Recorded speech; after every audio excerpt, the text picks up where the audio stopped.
So you think John C. Reilly's better than me? Oh man. I'm not putting you on the spot. By the way, I don't even care. I don't even care. I don't want you to think that I'm even into this, because I'm not.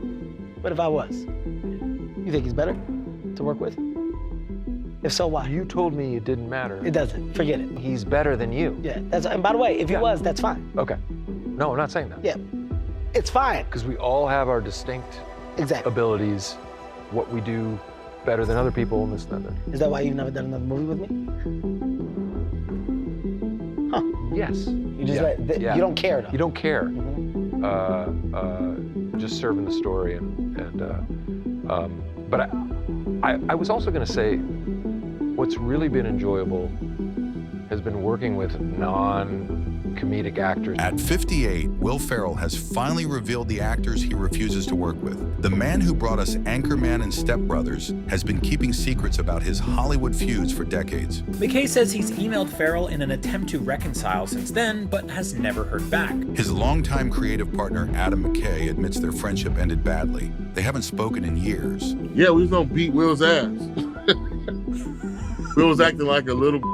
Behind the jolly exterior of Elf, cast members wanted to beat up Ferrell. The Christmas classic was a nightmare to make, and the feuds that started on that set are still burning today. For 25 years, Will Ferrell and Adam McKay were comedy's greatest partnership. They created Anchorman, Step Brothers, Talladega Nights, and launched Gary Sanchez Productions together. They were brothers in comedy, finishing each other's jokes and building an empire worth hundreds of millions. Then one casting decision destroyed everything. The breaking point came in 2019 when McKay was developing Winning Time, an HBO series about the 1980s Los Angeles Lakers. Ferrell, a massive Lakers fan, was cast as team owner Jerry Buss. It should have been perfect. Ferrell playing his favorite team's legendary owner in a prestige HBO production. Instead, it became the betrayal that ended their friendship forever. McKay had doubts about Ferrell's casting from the beginning. Behind closed doors, he was telling HBO executives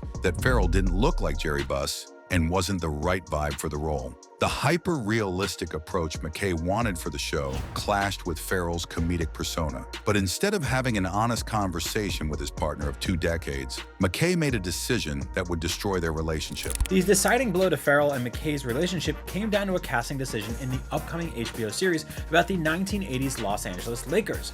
Ferrell, a huge Lakers fan, was replaced to play Lakers' own Jerry Buss by none other than John C. Reilly, who McKay wanted for the role and failed to inform Ferrell out of fear of hurting the actor's feelings. John C. Reilly wasn't just any actor. He was Ferrell's best friend and frequent collaborator. They had created magic together in Step Brothers and Talladega Nights, developing an almost telepathic on-screen chemistry. Reilly was the person Ferrell trusted most in Hollywood. McKay knew this when he made the call. The betrayal was multi-layered. First, McKay went behind Ferrell's back to recast him. Second, he chose Ferrell's closest friend as the replacement. Third, he didn't have the courage to tell Ferrell himself, leaving Reilly to break the devastating news. When Reilly called Ferrell to explain that McKay had offered him the role, Ferrell's world collapsed. Ferrell felt the cut deeper than any professional rejection. This wasn't just about losing a role. This was about discovering that his closest creative partner had been plotting behind his back while pretending everything was fine.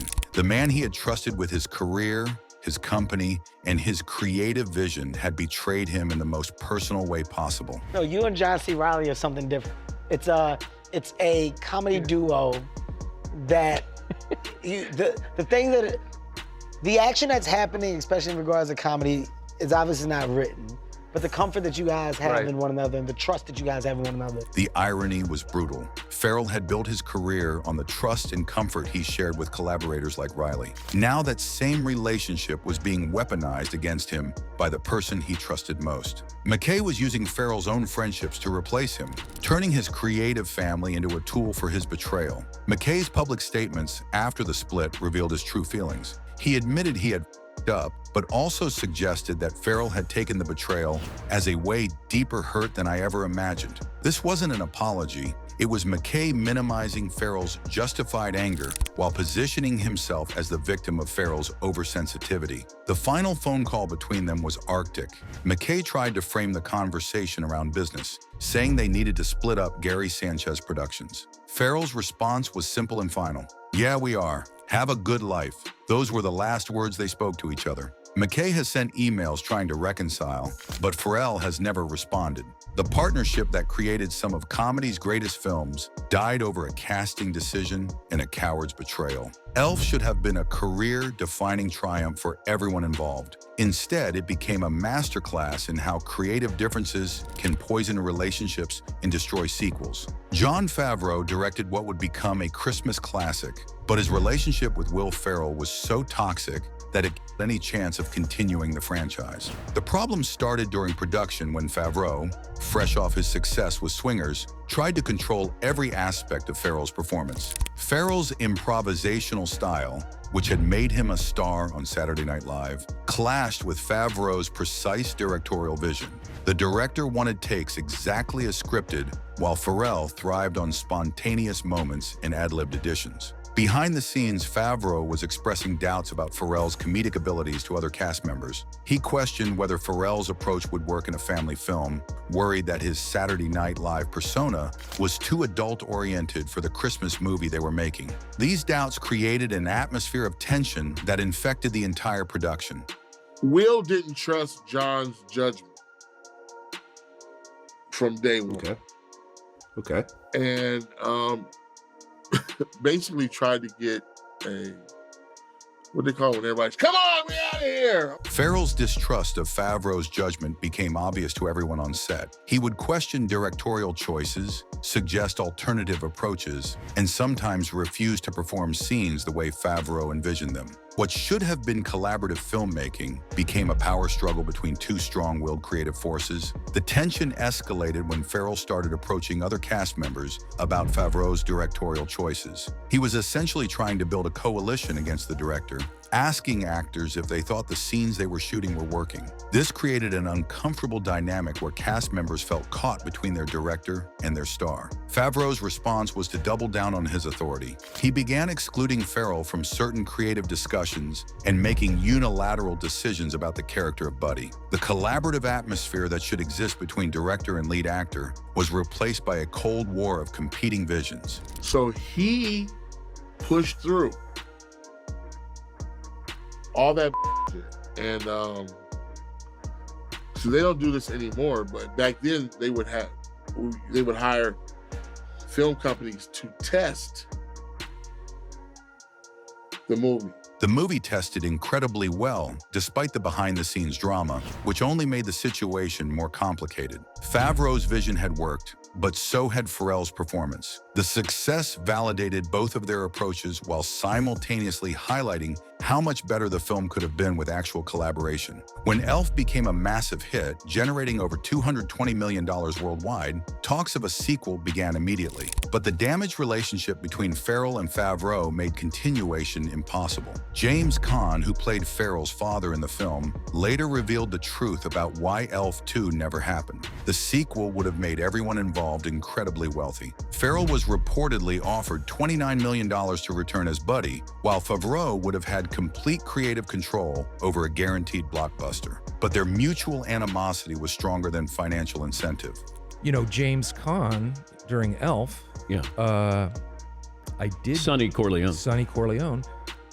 We talked a bunch about The Godfathers, and I tried to not ask him too many questions, but Even Ferrell's relationship with James Caan was complicated by the Favreau situation. Caan had witnessed the director-star conflict firsthand and understood why a sequel was impossible.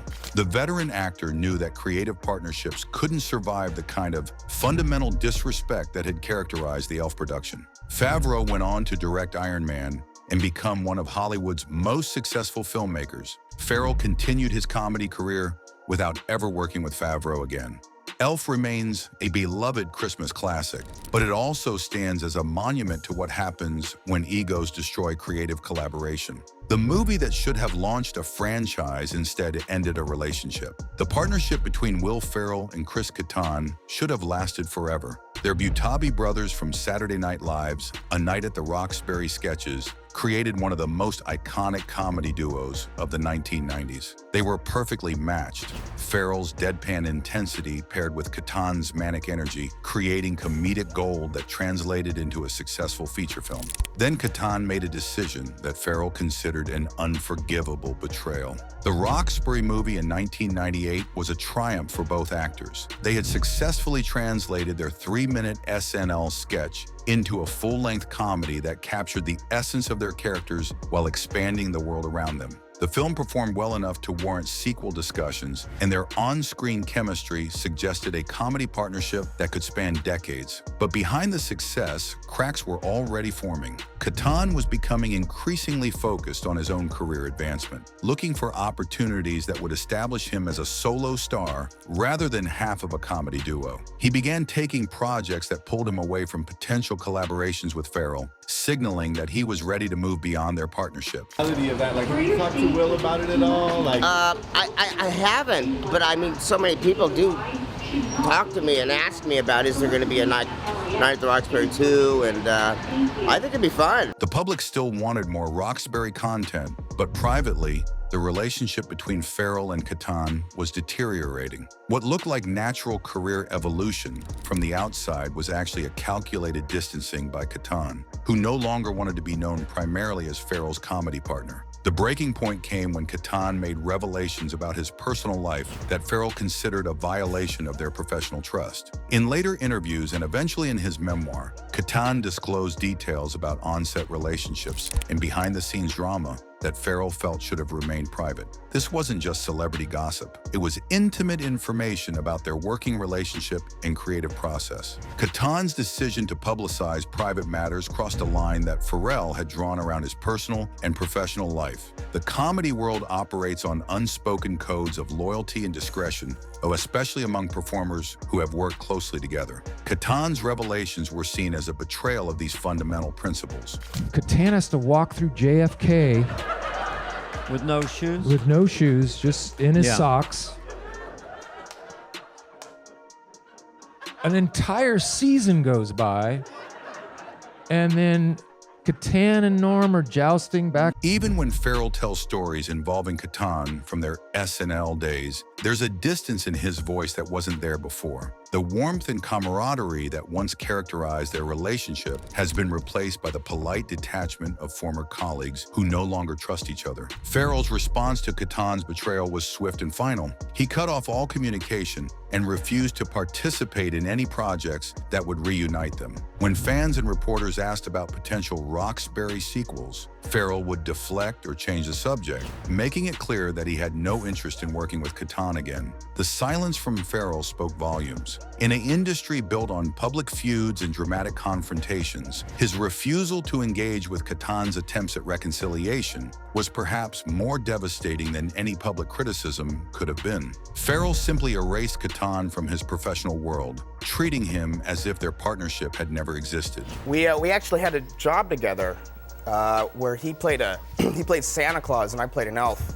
And we walked around Pasadena and handed out candy canes to the children. Katan's attempts to publicly reminisce about their early days together only highlighted how completely Ferrell had moved on. While Katan told charming stories about their pre-fame struggles, Ferrell was building a comedy empire with new partners who understood the importance of loyalty and discretion. The Roxbury sequel that fans still clamor for will never happen because Ferrell refuses to work with someone he considers fundamentally untrustworthy. In Ferrell's world, creative partnerships require absolute loyalty, and Katan destroyed that trust for reasons Ferrell found inexcusable. The Butabi brothers may live forever in SNL history, but their creators have nothing left to say to each other. The pairing of Will Ferrell and Kevin Hart in Get Hard seemed like comedy gold on paper. Two of the biggest names in comedy, each with massive fan bases and proven box office appeal, joining forces for what should have been an unstoppable hit. Instead, it became a masterclass in why incompatible comedy styles and conflicting personalities can destroy even the most promising projects. From the first table read,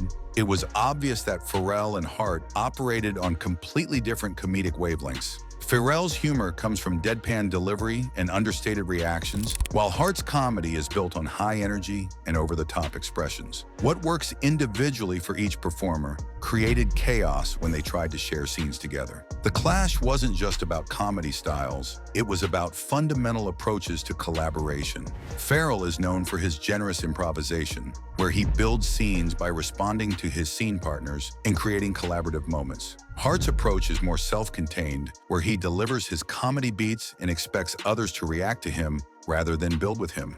I already know where you put me, so let's not even do that. Oh, good. All right? Because you're number 15. You're probably the 15th best person I've worked with. And that's high, because I've done a ton. Yeah.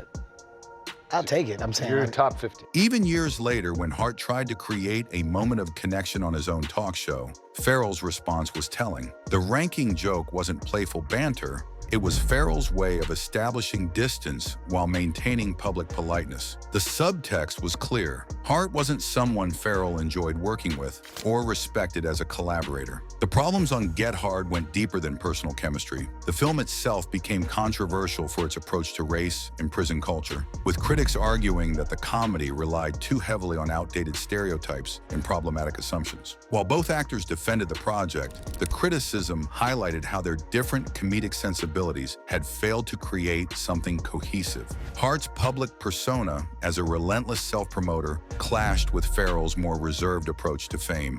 During the promotional tour, Hart's constant energy and need to dominate conversations left little room for Ferrell's subtler humor. Press appearances became exercises in Hart performing, while Ferrell waited for opportunities to contribute that never came. Is that why you've never done another movie with me? Huh. Yes. Wow. That is it.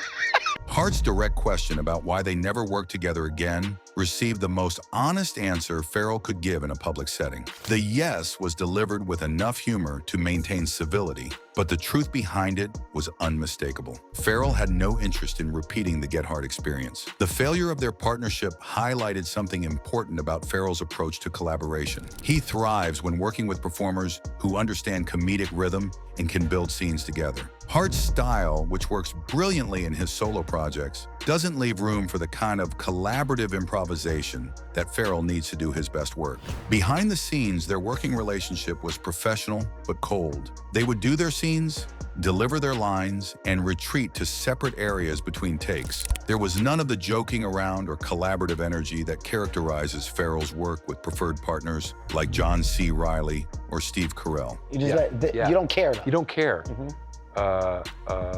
Just serving the story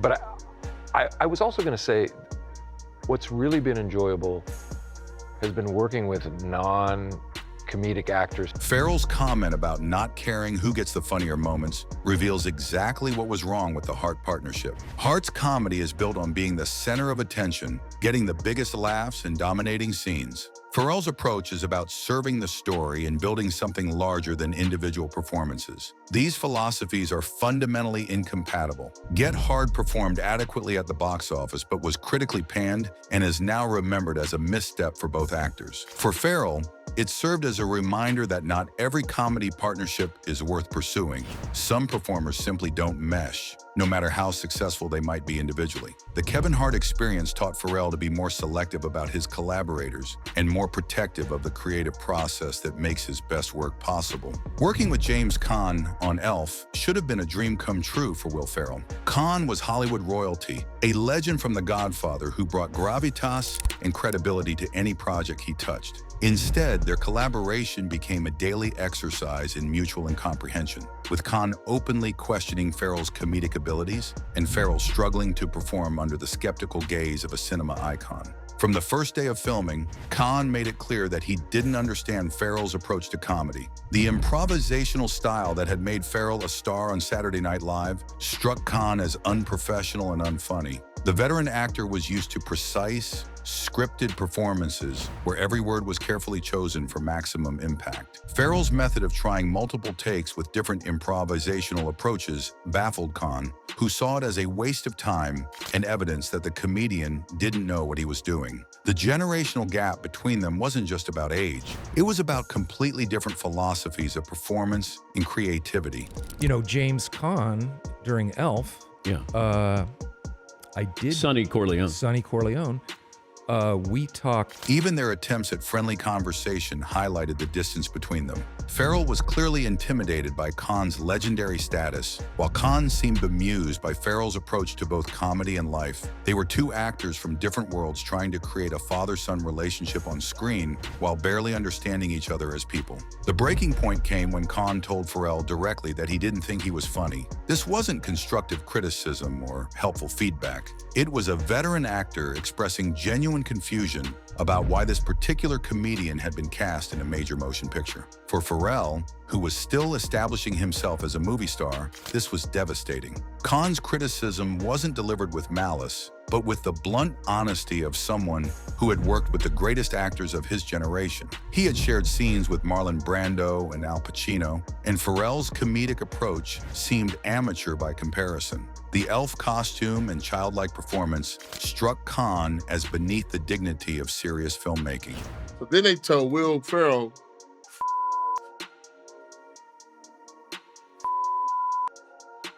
and that's what I remember going to a party. The tension on set became so obvious that other cast members were taking sides. Some supported Ferrell's creative process, while others sided with Caan's more traditional approach to acting. This division created an uncomfortable atmosphere that infected the entire production. Ferrell's response to Caan's criticism was to work even harder to prove himself worthy of respect. He studied his scenes more carefully, tried to minimize the improvisational elements that Caan found annoying, and attempted to deliver more traditional comedic performances. But this effort to please Caan actually made his performance less natural and less funny. The irony was that Caan's disapproval motivated some of Ferrell's best work in the film. The scenes where Buddy desperately tries to win his father's approval were charged with real emotion because Ferrell was genuinely trying to win Caan's approval as a performer. Art was imitating life in ways that neither actor fully understood. Got him the DVDs of all three Godfathers, and I said,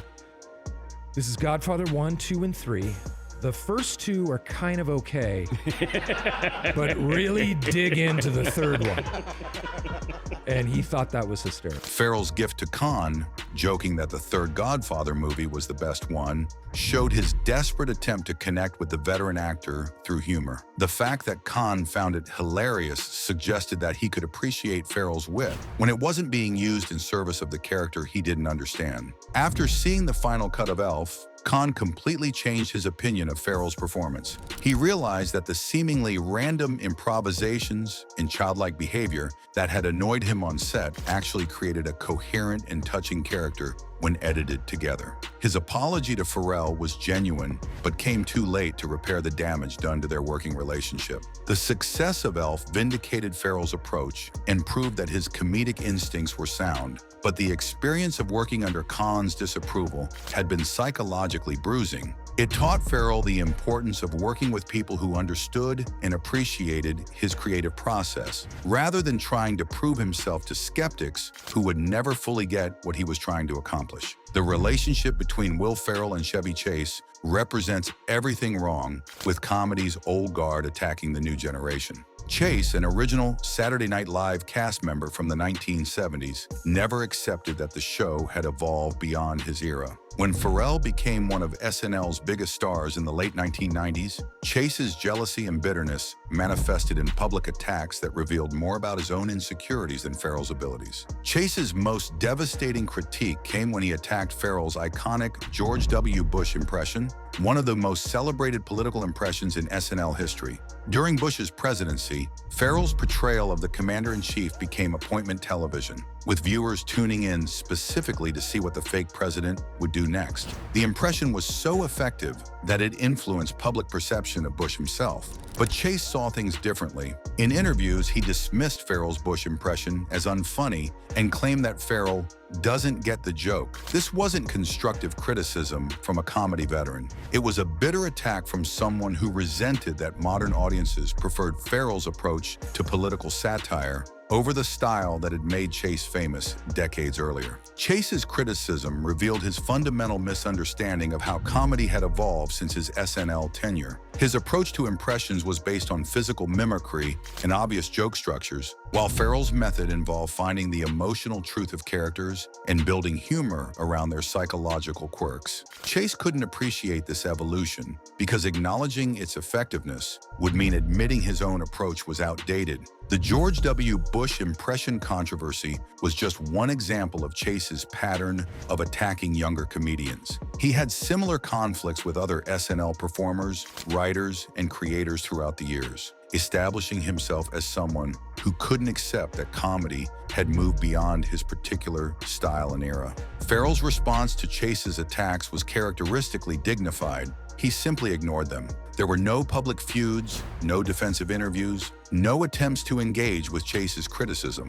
Ferrell understood that responding would only give Chase's bitter comments more attention and legitimacy than they deserved. The contrast between their careers after SNL tells the real story of their relationship. Ferrell went on to become one of comedy's biggest movie stars, headlining successful films and building an entertainment empire. Chase's film career stagnated, and his reputation in Hollywood became increasingly toxic due to his conflicts with colleagues and his inability to work collaboratively with others. Chase's attacks on Ferrell were ultimately attacks on his own irrelevance. By criticizing the performer who had become SNL's new face, Chase was trying to tear down someone whose success highlighted his own career decline. The fact that Ferrell never responded to these attacks only emphasized the generational gap between them. Ferrell was too busy succeeding to waste time on old grudges. The Chevy Chase situation taught Ferrell an important lesson about dealing with industry veterans who feel threatened by newer talent. Rather than engaging in public feuds or trying to win over skeptics, Ferrell learned to focus on his work and let his success speak for itself. Chase's bitter criticism became irrelevant in the face of Ferrell's continued achievements. Hollywood ultimately sided with Ferrell in this unspoken conflict. While Ferrell's career continued to flourish, Chase found himself increasingly marginalized, with fewer opportunities and a reputation as someone difficult to work with. The comedy world had moved beyond Chase's approach, and his inability to adapt or accept this change left him bitter and irrelevant. When Will Ferrell joined Saturday Night Live in 1995, he wasn't the immediate star that his later success would suggest. Many cast members and writers initially viewed him as an odd addition to the ensemble, someone whose low-energy approach and unconventional humor didn't fit the high-intensity environment of live television comedy. The skepticism wasn't malicious, but it was real and pervasive. Ferrell's background in improv comedy at the Groundlings had prepared him for collaborative creation. But SNL's competitive atmosphere was different. Cast members were fighting for screen time, and Ferrell's understated style seemed ill-suited for the battle to get sketches on air. Some cast members openly questioned whether Ferrell had what it took to succeed on the show. His characters were often quiet and internal, the opposite of the broad, attention-grabbing personas that typically broke through on SNL. Writers wondered if his comedy was too subtle for television, too dependent on timing and nuance to work in the fast-paced sketch format. The doubt extended beyond just his comedic style. Ferrell's personality off-camera was also seen as potentially problematic. He wasn't a natural schmoozer or politician, preferring to focus on the work rather than building alliances within the cast and crew. This approach made some colleagues wonder if he understood how SNL really worked. The turning point came when writer Harper Steele became an advocate for Ferrell's unique comedic voice. Steele understood that Ferrell's approach was different but potentially revolutionary, and began crafting sketches that played to his strengths rather than trying to force him into conventional SNL molds. Steele's support was crucial because it gave Ferrell the creative backing he needed to develop characters that showcased his abilities. Instead of competing with other cast members on their terms, Ferrell was able to create a space for his own comedic sensibility within the show's framework. The skeptics were proven wrong as Ferrell's characters began to connect with audiences in ways that traditional SNL performances couldn't. His George W. Bush impression became legendary. His Alex Trebek in Celebrity Jeopardy sketches were instant classics, and characters like the cheerleader became cultural phenomena. But the early doubt had lasting effects on Ferrell's approach to collaboration. He learned that not everyone would immediately understand or appreciate his comedic style, and that he needed to find the right creative partners who could see the potential in his unconventional approach. The experience also taught him the value of persistence and self-belief. Rather than changing his style to fit others' expectations, auditions. Ferrell stayed true to his comedic instincts and eventually won over the doubters through the quality of his work. This lesson would serve him well throughout his career as he continued to face skepticism from collaborators who didn't immediately understand his approach. The SNL years shaped Ferrell's understanding of creative collaboration and the importance of finding people who believed in his vision. The early doubters weren't necessarily wrong to question whether his style would work, but they were ultimately proven wrong by his success. Those early struggles prepared him to be more selective about future collaborators and more protective of his creative process. The cast members who initially doubted Ferrell eventually came to respect and appreciate his contributions to the show. His success reflected well on SNL as a whole, and his characters became part of the show's legacy. But the memory of those early doubts remained with Ferrell, influencing his approach to new projects and partnerships throughout his career. Anyway, that's it for the video, folks. Bye.